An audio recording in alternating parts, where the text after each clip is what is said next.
Good afternoon, ladies and gentlemen. It's my honor to lead this important discussion on Central Asia and India connectivity, trade, and security.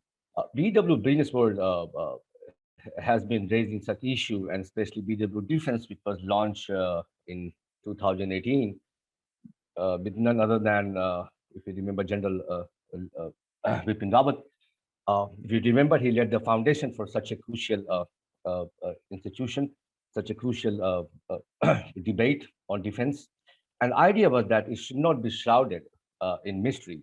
And that is how BW Defense has been raising crucial issues, uh, leading to the wider audience and raising objective and quality debate. And so the topic warrants that we chose something which is so important in the emerging horizon. There are some issues that warrant greater debate, scrutiny, and definitely a much greater thrust than it is about unfolding the India's relation with Central Asian countries, and they hold immense possibility with India in time to come.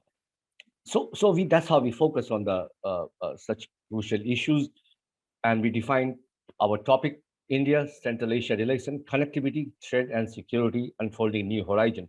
It is with the Vivekananda International Foundation, a leading think tank of India, and ladies and gentlemen, we have experts among us. They are one of the finest experts in India, ambassadors, think tank experts. We welcome you all. But before I set a little background in terms of how we approach India and Central Asia relation, it is India's proximity and growing convergence on issues of mutual concern with five Central Asian countries.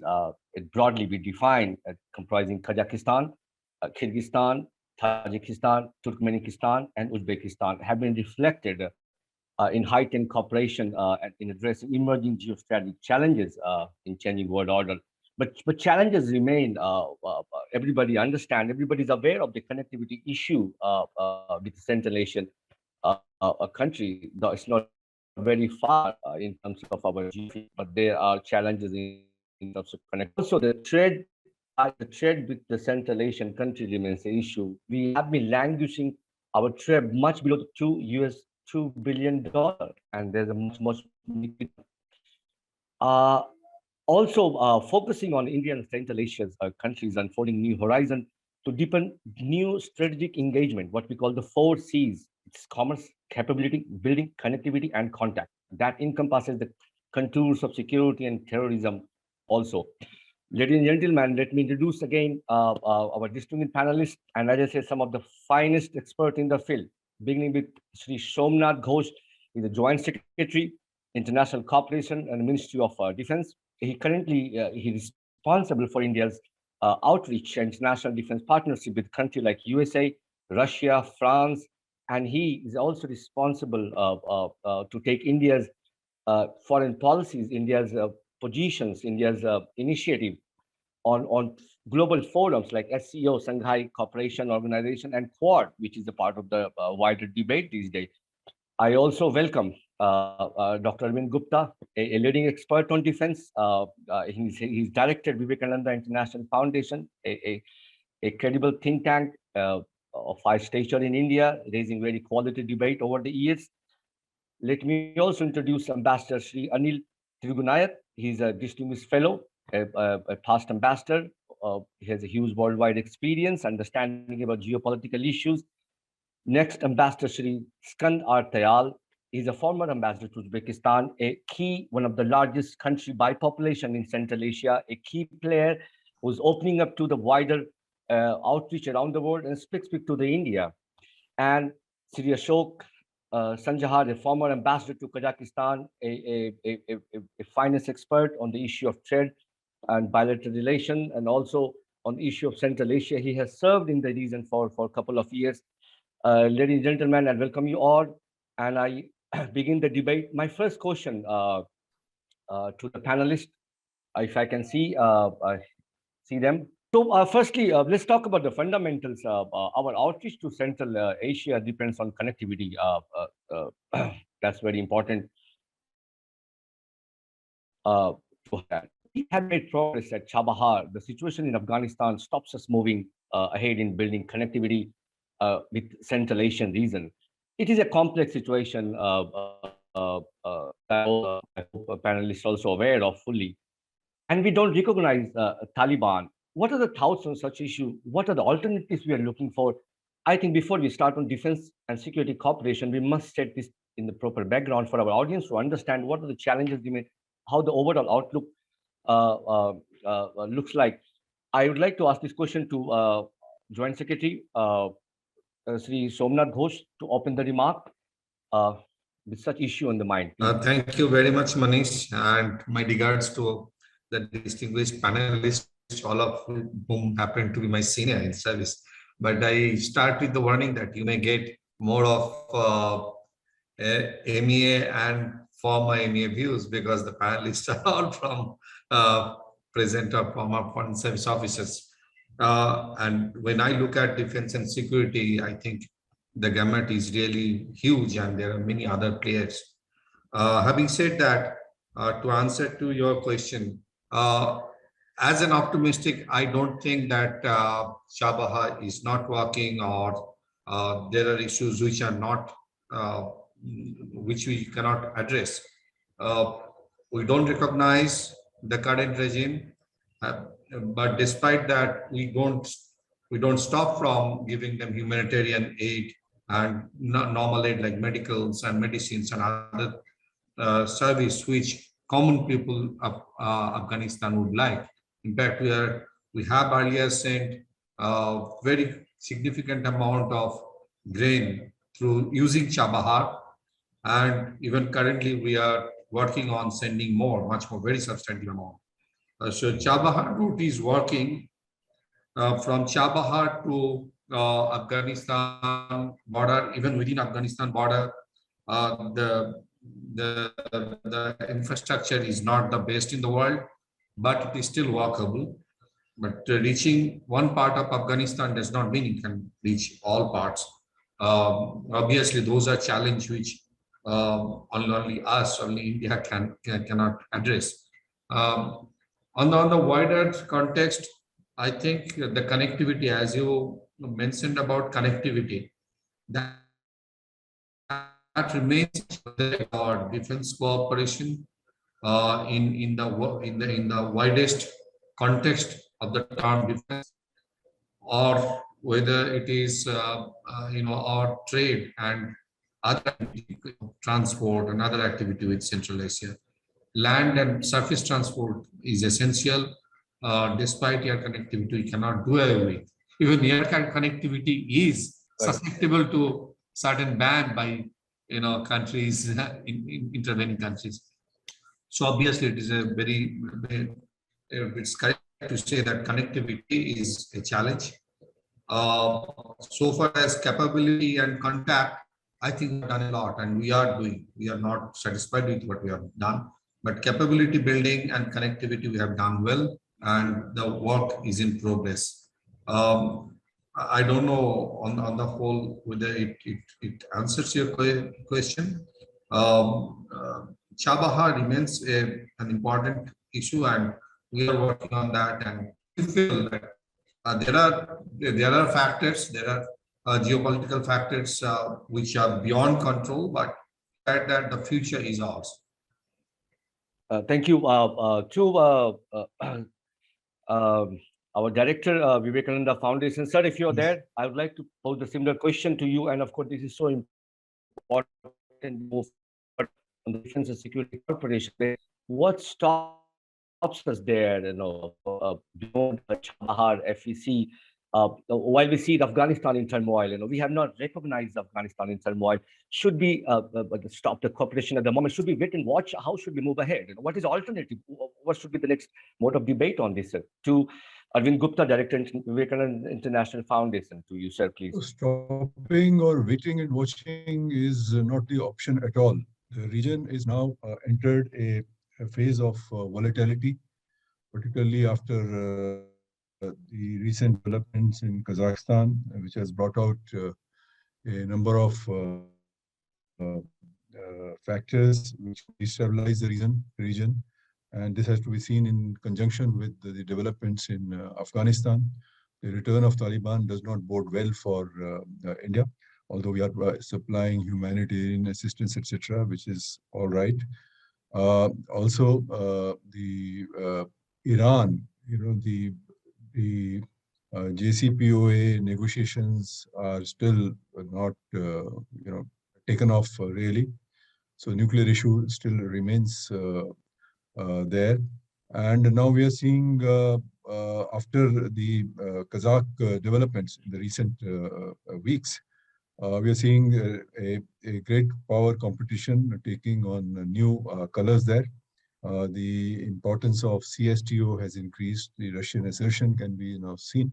So all this, I think, presents both opportunities and challenges for India. And as for India, I think we have to make sure that we take advantage of the opportunities that are there. Chabahar is a strategic investment for us. And I think, as Mr. Ghosh mentioned, in the last few years, the port has been working and its viability has been demonstrated, and it is extremely important. And a new initiative that has now been taken is to connect Chabahar with the INSTC. If that happens, that will improve access to Central Asia and the CIS countries. I think that's the direction in which we need to work. But because of the great strategic importance of this region and also INSTC and Chabahar, we really have to come out with a roadmap as to how do we strengthen our this investment further.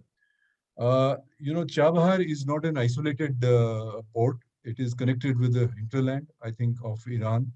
There is also this issue of railway line to Zahidan, which is also, I think, important that we should look at that, how to develop the hinterland and work with Iran.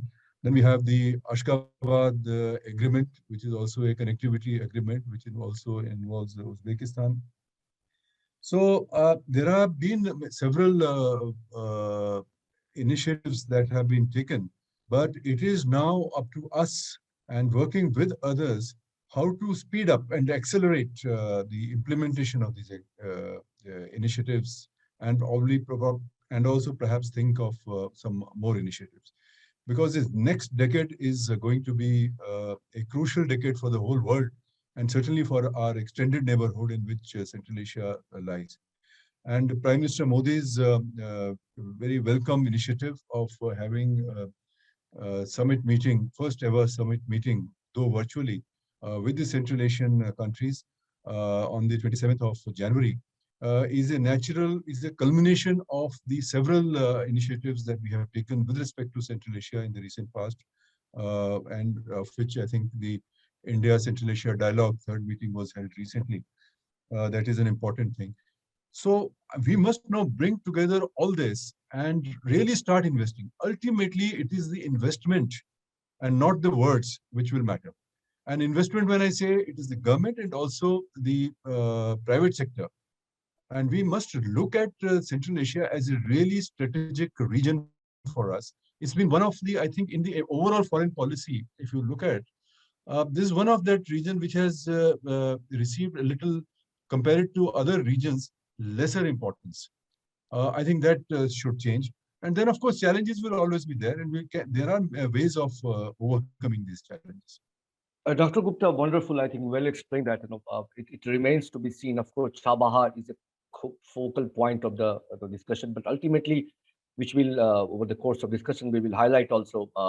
We have linkages, of course, from Iran. There is a port which is congested basically. So we'll have to find the alternative. We'll have to have a connection further Chabahar to the Central Asian country. But before we come to that, we'd like to invite Ambassador Shri Skandar Tayal. He served as a former ambassador to Uzbekistan, is expert. He has been there. Uzbekistan is one of the key reasons in the Central Asia. And I would like your perspective, sir. What's your outlook? It's a more of a challenges than opportunity, and of course, for India, how do you look at overall perspective? To Ambassador Skandar Tayal, please. Thank you very much. First, I like to commend BW Defense for organizing this interaction. It is so timely. Because the entire intensity of interaction between India and Central Asia is deepening, and that is reflected in the NSA's meeting last November. Then the foreign ministers of these 5 countries came to India last December, and now the 27 January meeting at the heads of state. So the foundation is very strong between India and Central Asian republics for goodwill and friendship, because all these 5 Central Asian republics and India are strong secular republics. And one would like to say that countries face a common threat of religious fundamentalism, and also are now facing this challenge emanating from Afghanistan. And we have been deepening our defense ties with Central Asian republics. When I was ambassador, we did not have a full-time defense attaché in Tashkent. Now we have full-time defense attachés in Uzbekistan, Tajikistan, Kyrgyzstan, Kazakhstan, etc. Now, developments in Afghanistan, how do the Central Asian republics look at it, how India looks at it, there is some difference, and we need to recognize that. And among Central Asian republics also, Tajikistan looks at it a little differently because of the large Tajik Afghan population, and the rest of CARs, particularly Uzbekistan, is looking at it differently. And Uzbekistan is taking the lead in shaping relations with the interim government of Afghanistan. There have been very high level interactions, both in Termez and Mazar-e-Sharif at minister level between these 2 countries. And Uzbeks have clearly told us that they feel that there is nothing to be gained by boycotting this interim government, and engagements should be tried.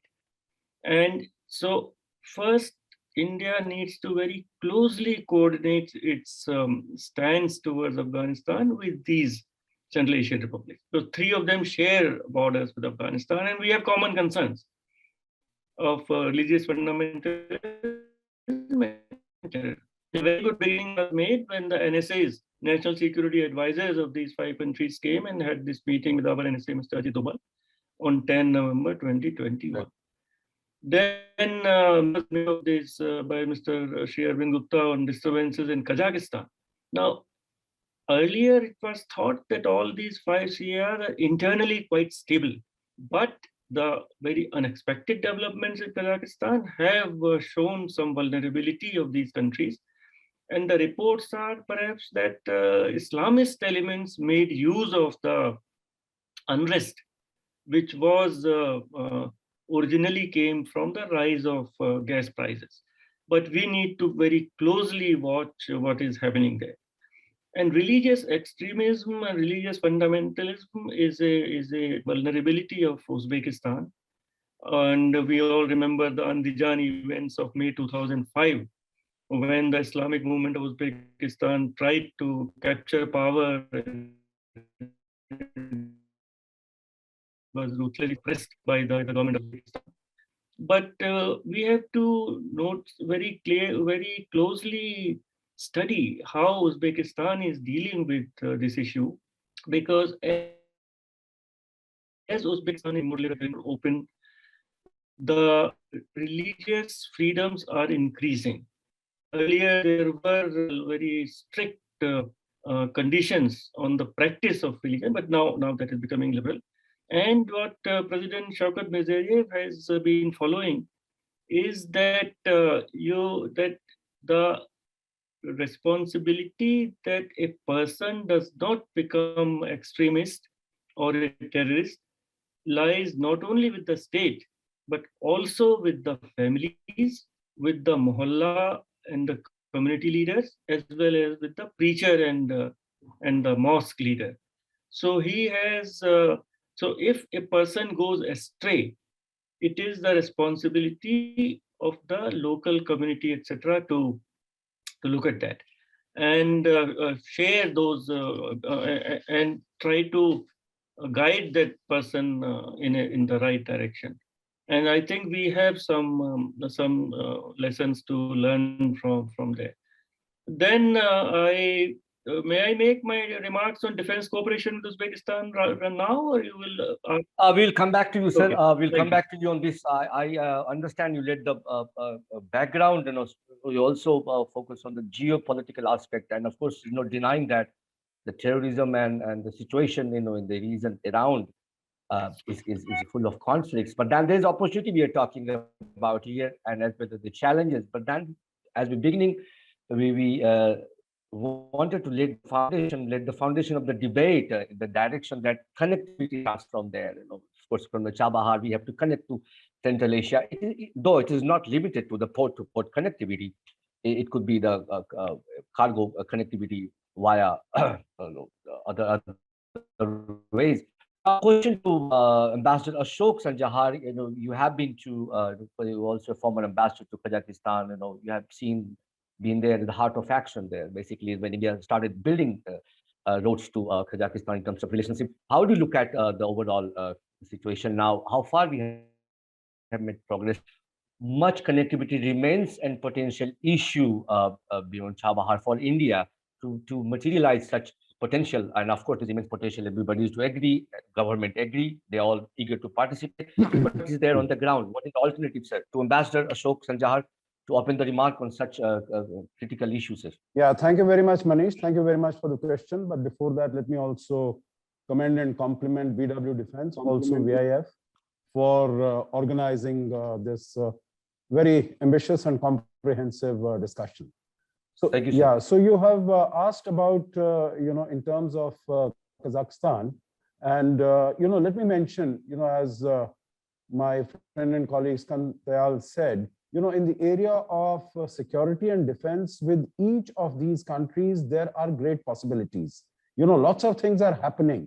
And even in the, very recent past, many new initiatives have been taken. So, whether it is in the areas of military exercises, whether it is in the area of military training, the possibility and potential of supply of military hardware and equipment, there are huge possibilities. So, that is an issue that we definitely need to focus on and decide and take it forward. But specifically on the issue of, let me preface my remarks with just one comment, which would say that, 4 out of these 5 countries, Central Asian countries, are having the good relations with Afghanistan. Tajikistan is the only country which has not had any linkage at all with Taliban so far. While, Skand spoke about Uzbekistan and ministerial level at Termez, Mazar-e-Sharif, they've all even been to the Uzbek foreign minister, has even gone to Kabul. From Kazakhstan also, there have been ministerial level delegations to Kabul. From Kyrgyzstan, their deputy NSA has gone to Kabul. From Turkmenistan, you have the deputy prime minister and foreign minister, he's traveled to Kabul, and so on and so forth. So all of them are having, barring, let me put it this way, barring de jure recognition, diplomatic recognition of Kabul, I think de facto their cooperation is continuing. Whatever, you might have seen these reports also from Afghanistan, the Defense Minister Mullah Yaqub threatening both Tajikistan and Uzbekistan that the aircraft, etc., should be returned. But otherwise, whether it is supply of electricity by Uzbekistan, by Tajikistan, by the supply of flour and wheat by Kazakhstan, supply of electricity by Turkmenistan, all these things are happening. So we have to keep that in mind when we start engaging with them. On the question of Chabahar, I think we have made good progress, notwithstanding the constraints and the obstacles that we have had to contend with. First, we started talking about Chabahar in 2003. After that, we had all this problem of sanctions against Iran. 2015, we had sanctions lifted as a result of JCPOA. 2016, our Prime Minister went to Iran. We had the trilateral meeting between presidents of Iran, the then president of Afghanistan, and Prime Minister of India. And we started working from May 2016 on the Chabahar project. I think we were able to do good, make good progress. By December of 2017, we were able to expand the capacity of Chabahar from 2.5 million tons to 8.5 million tons.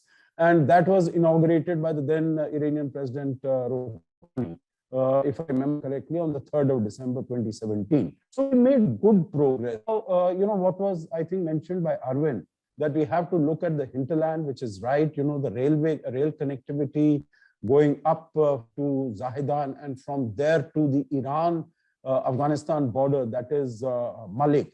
And from there, we take the Zaranj Delaram Road, etc., which is 204-kilometer connection, which has been made by India. But now we also see that Uzbekistan has entered as a very proactive new player, because we need to recognize Uzbekistan is a doubly landlocked country. So while it is looking for connectivity towards Peshawar and Seapack, it is also equally interested in developing connectivity from Termez to Haratan to Herat to the border with. So that's something. And although we, as I mentioned, we don't have any neither official or otherwise linkages with the Taliban at the moment. Uzbekistan has. We definitely need to work with them. The other aspect, let me not go into the air connectivity issues, because that also, we have with some of these countries, meaning we have this collaboration, and that also has possibilities.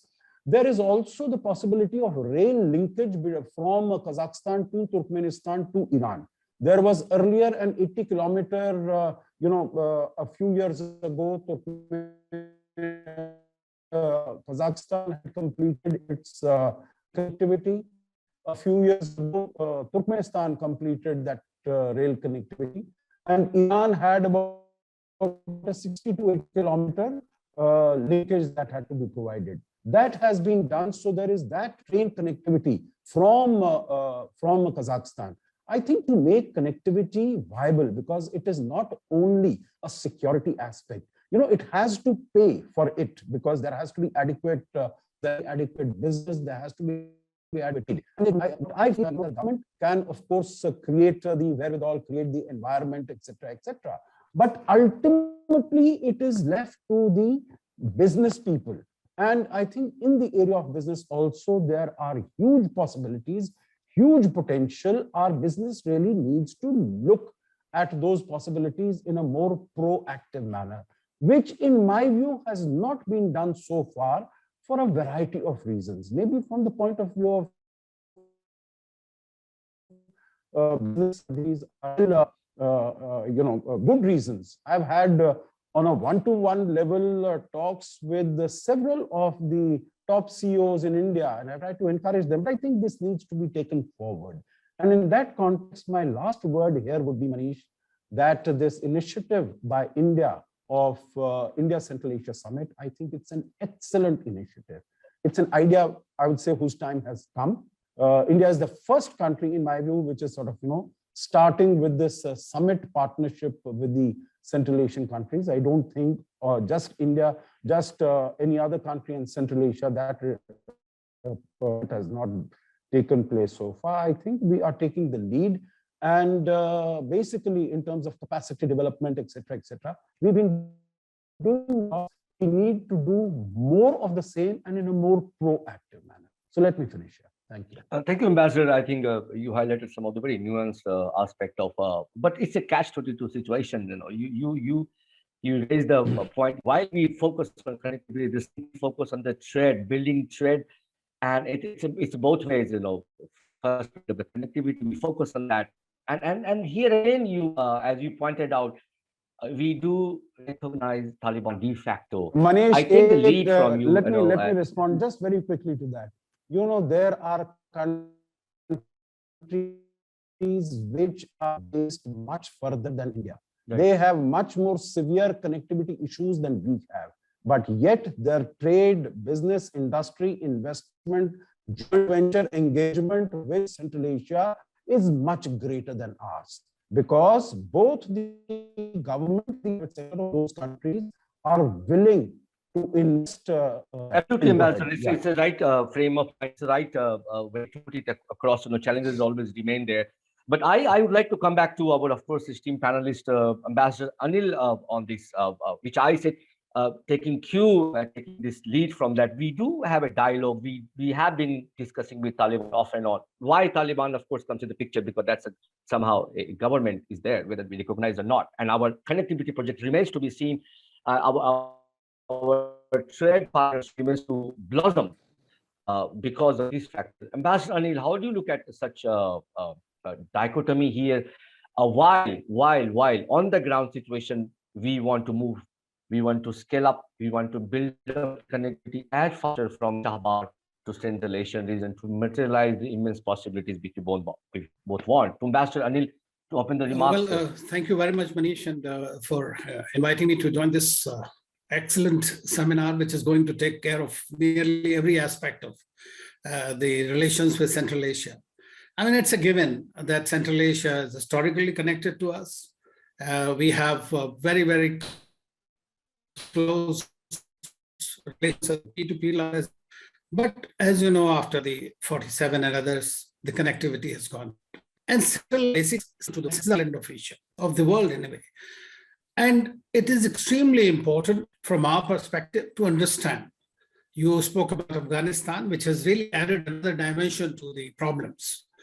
But it is, Central Asia basically is a zone of competition, whether it is geopolitical, whether it is geoeconomic, or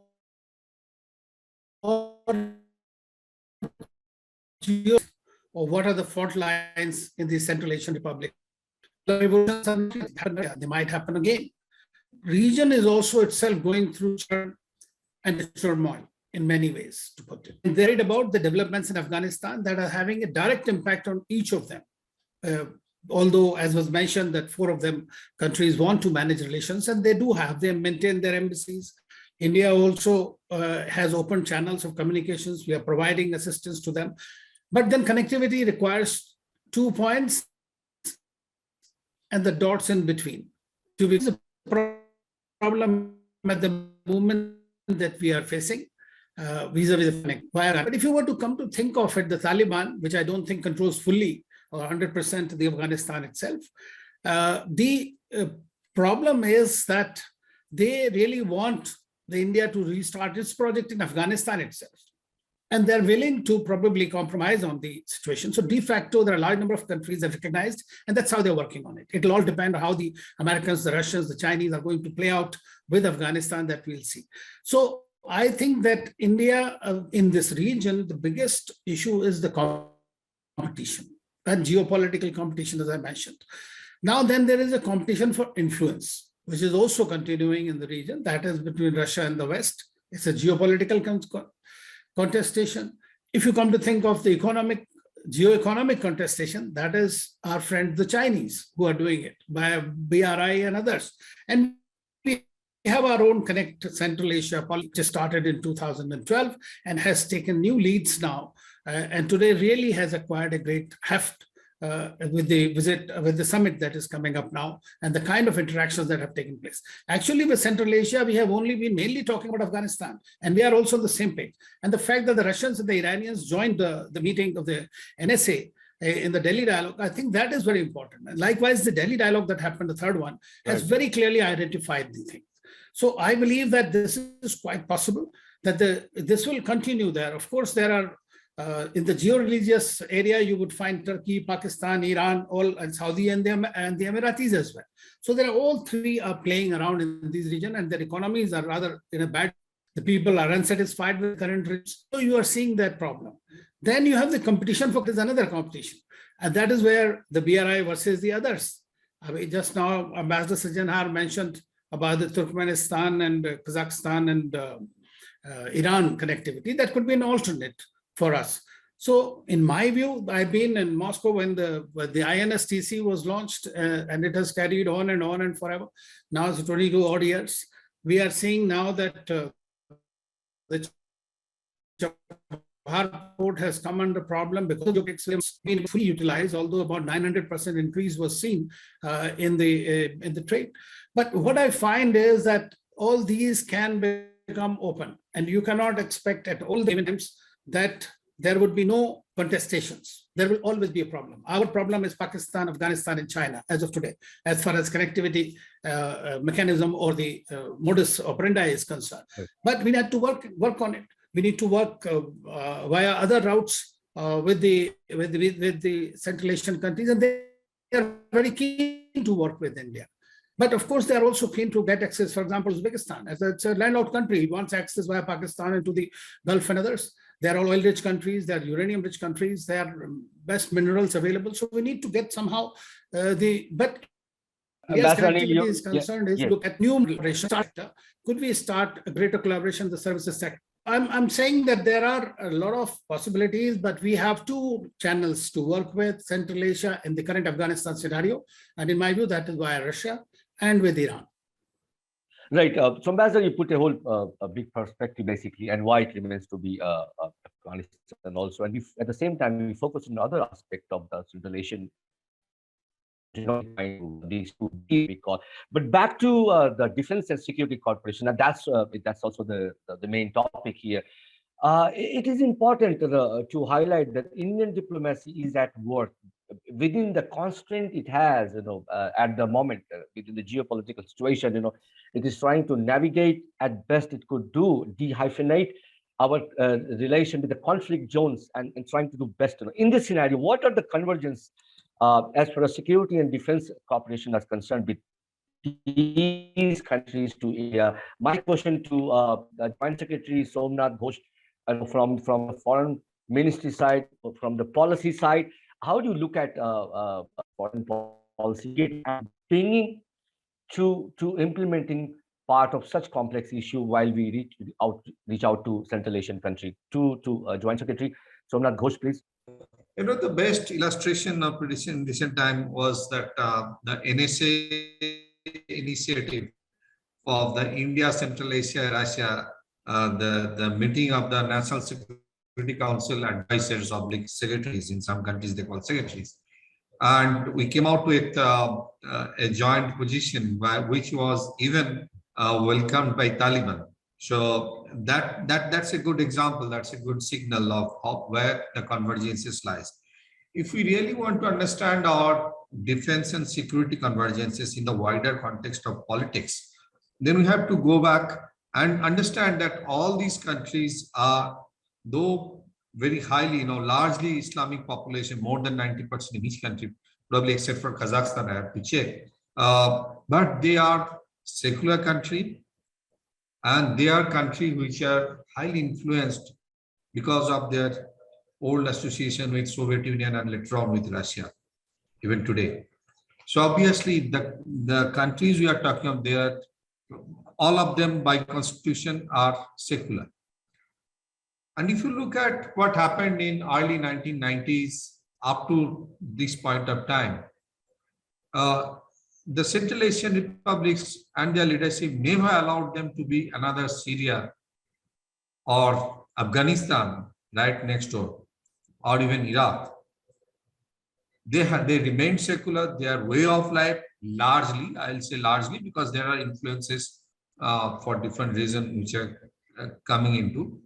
They remain secular, and all of us who have worked there, and people who study those areas, they know that they maintain the way of secular and open society.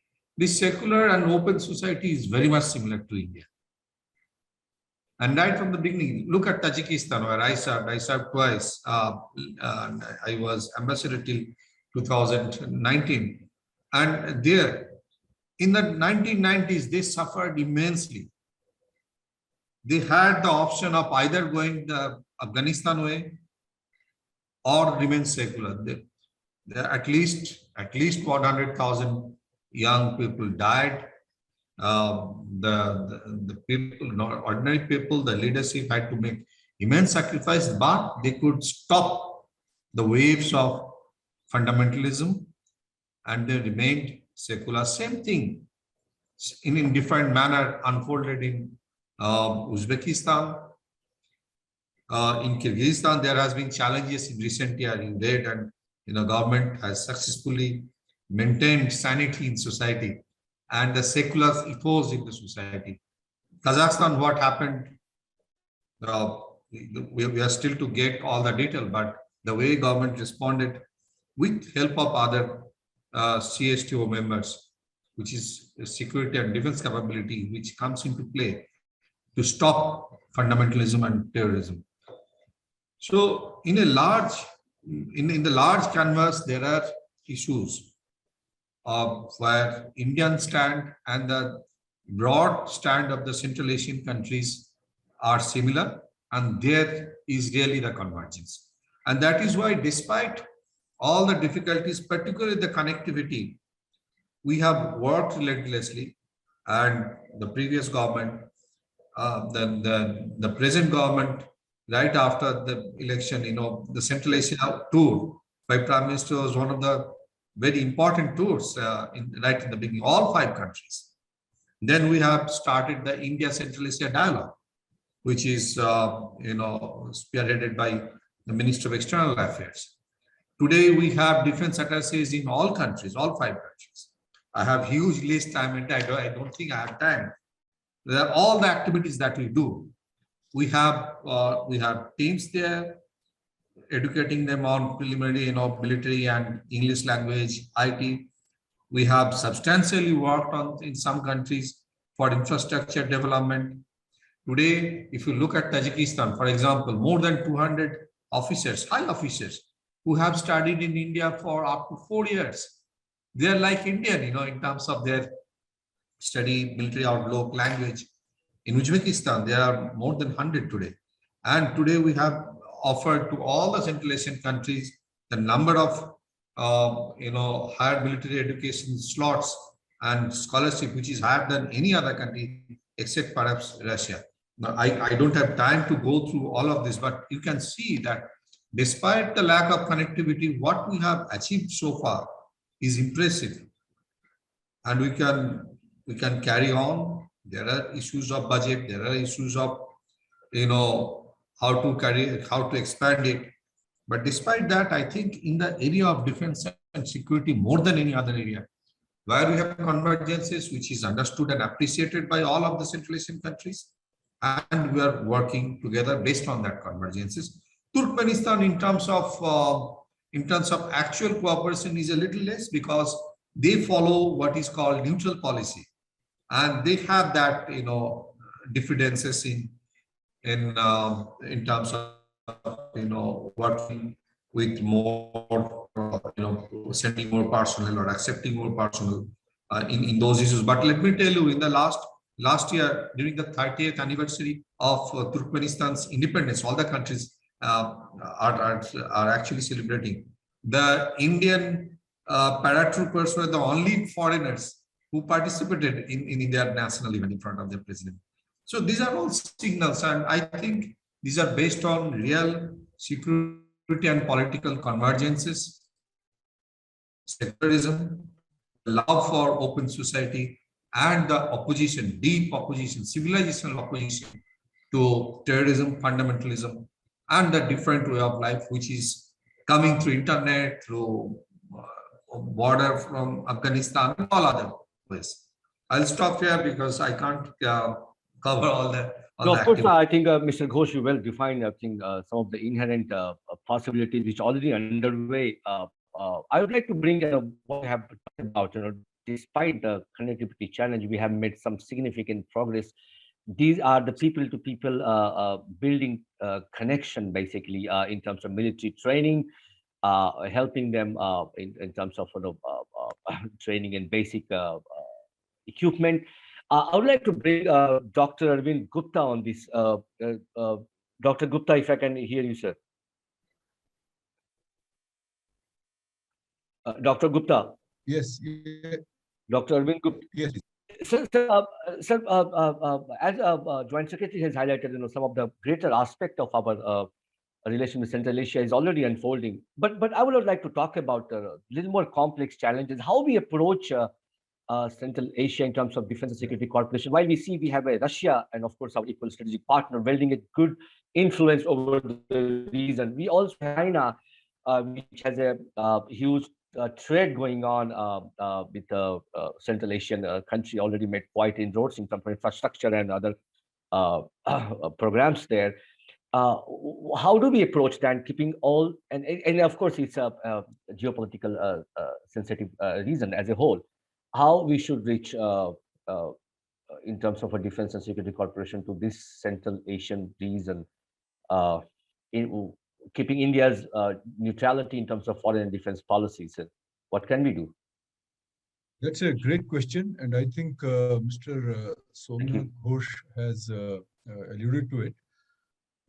We now have some kind of a base to build upon, because we have defense industries in all the countries. We have defense cooperation agreements and some kind of a military exercises and exchanges, etc., have begun. But let me just narrow it down to 4 or 5, just for the sake of discussion. The convergences that was talked about. So arising out of those convergences, what are the areas in which we can cooperate? So one is counterterrorism. And counterterrorism requires intelligence exchange, intelligence gathering, and certain specialized kind of equipment and training and so on. And India has an experience of counterterrorism, and so have these countries. So I think in terms of our, now we are going Atmanirbhar, defense exports, etc. So what are the, we should have a dialogue with the Central Asian countries to look at, and in the field of counterterrorism, and to that I also add now border management, and also I add ISR capabilities, then cyber capabilities. All these, and I can add many more. In all these areas, there are possibilities of joint production, exports, and also business opportunities. So this is what is coming out of the convergences that we talked about. The other is building of the necessary infrastructure. I think we have an agreement with Uzbekistan on military medicine, and that means hospitals. That means many areas which impinge upon the health, but also coming out of which has defense applications as well. So military medicine and similar agreements we can have with others. So that's another area. Then another area that I think we can talk about is the space cooperation.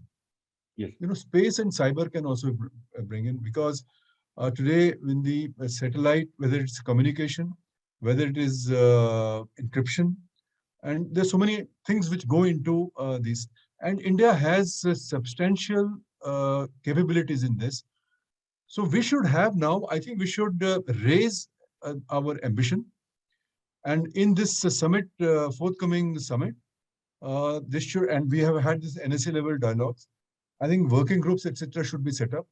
And we should have, you know, India Central Asia Dialogue Forum, etc. So far, more or less, it's focused on connectivity and commerce and those kind of things. But perhaps a separate forum should be set up for defense and security cooperation, and it could be if offshoot of the NSA level discussions that have taken place. So give it a little more focus by setting up some working groups, etc. But most important is, and which we normally miss out, is involve the private sector right in the beginning in these discussions. So convergences, political, etc., we have talked about, geopolitical and so on, but now we have to convert it into some opportunities in which not only the government, but also the private sector participates. And as I laid down a few areas in which we can certainly start. Wonderful. So as we present the fact, India already provided 1 billion line of credit to Central Asian region, but specific to defense, I remember 40 million US dollar to Uzbekistan in particular for defense cooperation. But that again, question comes to the mind, we have country like Russia, which is again a close partner with this Central Asian country. How would this Central Asian country be willing to buy, collaborate with our Indian defense industry? What are the opportunities? You see, are there more challenges than opportunity? Because is it about we differentiate our product, differently, our military equipment more differently? In which level we should collaborate? This is a question to me? To you, sir. Yeah. Okay. Now, I think we should take cognizance of the fact that the CSTO is becoming more important. So, and it is emerging as a security provider, which when we talk about CSTO, some of these Central Asian countries are there, and of course, Russia is there. So we must open up a dialogue with CSTO also. Because going into Central Asia without the concurrence or behind Russia is not an option. Right. So I think in these discussions, we should certainly have Russia also on board. Once Russia is on board, then a lot of our equipment is also Russian, design and also been supplied, etc. We are familiar with that, and so are the Central Asian republics. So I think some kind of a trilateral and forums can also be set up. Thank you. Back to Ambassador Ashok, and if you're there, this is very pertinent to ask about. While we have our, in this region, we cannot, Russia. While we have a greater, we're looking for a greater participation with the Central Asian country in terms of military cooperation. What we can do, how we navigate through, how we can differentiate in terms of defense cooperation. I also understand that we have extended line of credit. How we go forward. While at the same time connectivity is the issue. Is it about investment? Is it about joint military cooperation, industrial cooperation? To Ambassador Ashok, what is the possibility we are looking here? Yeah, thank you very much, Manish. Thank you for this important, question that you have posed. But before that, let me commend and compliment my young colleague Somnath for his comprehensive, detailed presentation on the present level of cooperation. And I'm really very happy to see that things are moving ahead. Now, of course, we have been, collaborating with all these countries on a one-to-one basis. And we have been able to make significant progress with some, as Somnath mentioned, with the other countries, not so much with Turkmenistan, that is understandable. But I remember my own experience in Kazakhstan used to be, when it is in terms of military training, sending even to our absolutely premier training institutions like the NDC and all. Because in Kazakhstan, and I guess that would be true for Uzbekistan also, there is a problem of plenty because they are getting invited by the US, by the UK, by China, by Russia to come for their training programs. So I would find even at that time that we had, although we were extending this invitation, but there were not very many takers as far as this is concerned. But I can see that over the last 4, 5, 6 years, this connect has been increasing. We've seen even with Uzbekistan, we've been having this Dustilik exercises first in 2019 and 2020. So I think there are different levels at which you are operating. Number one is, and because of paucity of time, I will not go into details, whether it is training, whether it is exercises. I think all of that needs to increase because that will, enhance the comfort level between the two sides, between the defense organizations. But what I want to focus on also is that there has to be greater in terms of now that we are focusing on exports, right. Whether it is BrahMos to Philippines, to other countries, and we have set a target of $5 billion by 2025. So far, and Somnath, you can correct if I think by 2019 or 20, we were exporting about $1 billion. And now we are planning to increase it. So I think this area, we have been talking about UAE, we have been talking about some other countries in the Middle East, which are looking at our, defense equipment. So I think export of that and also manufacture of that. Right. Now, what Arvind mentioned about, getting Russia on board, that's very important. And I think that's already taken care of because when Mr. Putin was here on the 6th of December, then we had discussed about this, about India-Russia cooperation in Central Asia. There has been an exchange of papers also as to in the area of defense, what is it that we can manufacture? Because, there are so many synergies that we have there. So that definitely is there. While talking about Russia, Manish, let me also add that when Prime Minister Modi was in Washington, D.C., there also India and the United States agreed to collaborate in Central Asia, not necessarily in the area of defense. But what I'm saying is that India is a sought after partner by all these major players to work in Central Asia. And so whether it is the US, whether it is Russia, or it is even Europe, when we had the EU plus 27 conference, in Portugal, I think it was last May or something, then also EU and India decided that we'll work together in Central Asia. It might not necessarily be in the area of defense, but the point I want to emphasize here is that all countries, including Central Asia, have a comfort level with India to come to that region in a much more proactive manner. So it is exports, it is joint ventures, it is manufacture, it is production, and of course, enhanced exercises. We have had a very unique case of a Kazakh battalion being in Lebanon under the Indian command in the UN peacekeeping force. This is something very unique. It has never happened in any other case. So I think that also speaks of the level of confidence. Ambassador, you highlight some of the very important points, and due to the paucity of time, I would come back to this aspect of the export aspect. We have a fantastic story which India has, with Philippines, buying a BrahMos, which is a joint venture between India and Russia. I would like to come back to Joint Secretary Somnath Ghosh on this very important aspect. We have Russia, we have China, and they are equally, in the business of the arms export. They have done, they have scaled up, better than us. What we are proposing to them, how you reaching out to them, how we differentiate when we reach out to, in terms of our defense industrial cooperation with Central Asian country. Is it about joint investments, joint military equipment? What is our approach, Mr. Somnath Ghosh? If you can, highlight this particular aspect. Thank you. Very quickly. The line of credit LOC that we have already, we have told the Uzbekistan they have signed. We have offered the same to others also, to Kyrgyzstan, to others, and also that $1 billion line of credit. There is no compartmentalization as yet that what could be. They can choose for defense and security related item. The problem so far that we faced is that most of the countries, except for Kazakhstan, perhaps for the last 15 years or so, they had severe budgetary problems. So as a weapon purchaser, they were not really in the scene. They are not even taking from Russia.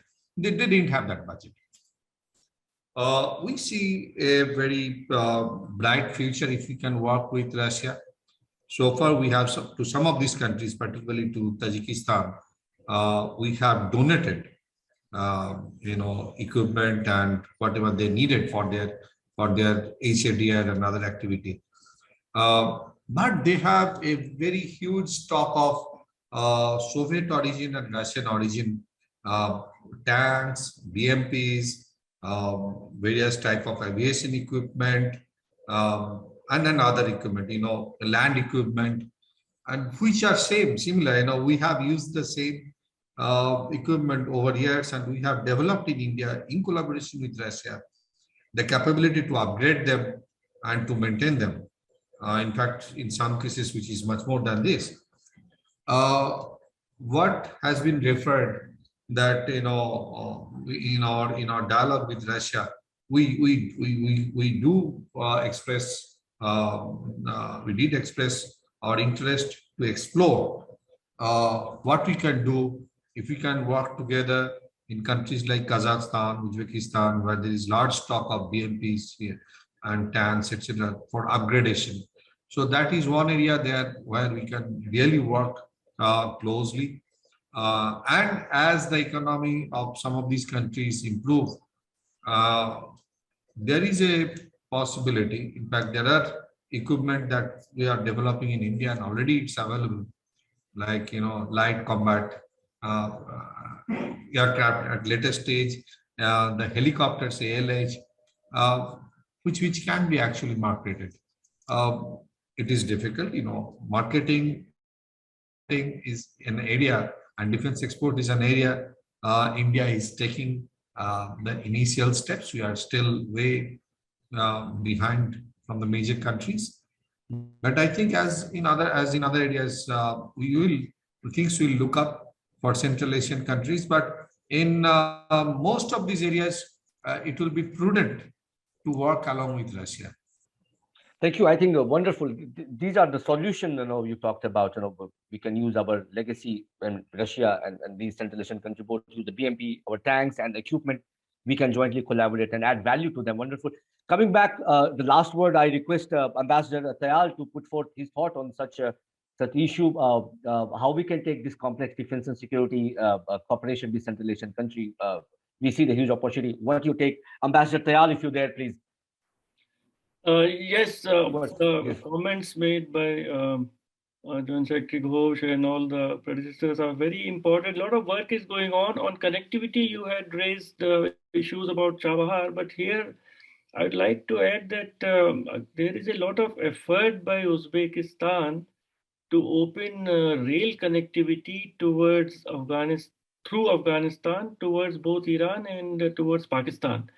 And there was this conference on 16 July last year in Tashkent, where a lot of effort was made for connectivity between Central Asia and South Asia. So we have to be very watchful that when these rail links are opened, which will perhaps be financed by China and through Afghanistan, then they should also come towards India. Because Pakistan's attempt will be to open Central Asia through Pakistan only towards Iran or to Gwadar, etc. So we have to work with our friends in Central Asia to make sure that when they come to agreements with Pakistan and Afghanistan about this connectivity, that all these links, at least for container traffic, should also allow them transport towards India, Bangladesh, and Nepal through Indian territory. That is one, we have to be very watchful of this. And second, that certainly the direction of defense cooperation is moving from capacity building and training to defense industrial and technical cooperation. The line of credit of $40 million to Uzbekistan, and they have a cash crunch, so line of credit will be useful to them. And 2 defense industrial workshops have been organized in September 19 and November 2020 to bring public sector, private sector users together. And there is a common heritage of Soviet / Russian equipment. So there is familiarity. So the ground is very fertile for future collaboration. And we have to be inventive. We have to be a little more proactive, and also be prepared to extend credit. Only then this collaboration in defense production and defense materials will go forward. Thank you, Ambassador. Last word to Ambassador Anil. You have witnessed a lot of key burning points. Last word to yours, how we can increase some of the technical military collaboration. We have a training program which so far been spoken about. What about the military technical program? What else we can do? We have industrial corridor in terms of investment. Ambassador Anil, if you like to put forth your thoughts on this, please. Well, Manish, everything has been really said, and especially coming from Ambassador Ghosh, I think a lot of facts have been brought out. Let us look at it like this, that, there may be constraints, but if you come to think of it, these Central Asian countries, despite their dependencies, historicity with Soviet Union, Russia, or China right now, they are obviously in they want to diversify and follow a multi-vector foreign policy. And that is what being shown now when we see our engagement towards them, and which is, whether it was NSA level meeting or the foreign minister or Delhi dialogue, or for that matter, the summit, which is coming up with the Prime Minister Modi. I met several leaders from Central Asia in the last 3 years, actually. One was recently December, the Kyrgyzstan minister. And they are very keen to develop relations across the board with India. of course, and are willing to go along with us. So we need to go ahead, and as has been mentioned by everyone, these countries can ill afford to buy weapons just like that. You need to create lines of credit like we have done with Vietnam, or we are going probably will do with Philippines and some other countries also. Now, that is something that will be the way to start off. Of course, capacity building is extremely important, and military technical cooperation has been going on with this country. And our biggest strength today, actually, by default, is that India has about 50–60% of its equipment of the Russian Soviet origin. And therefore, we have acquired that expertise, which can be shared in collaboration with the Russians. So I would just end it there, as we have already exceeded our time, I guess, of this moment. Thank you. Thank you. I think, thank you so much. It has been a great debate.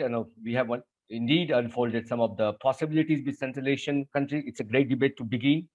Some of the military collaboration, some of the things which are happening were said by the ambassadors. We're looking forward to such more debate on BW defense. As we said, we raise the issue objectively, and that's what we have been doing it. Thank you, gentlemen. Thank you, panelists. Thank you, ambassadors.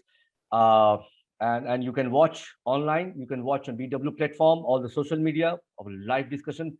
This is Manish Kumar Jha, Businessworld and BW Defense, signing off. Thank you very much. Thank you.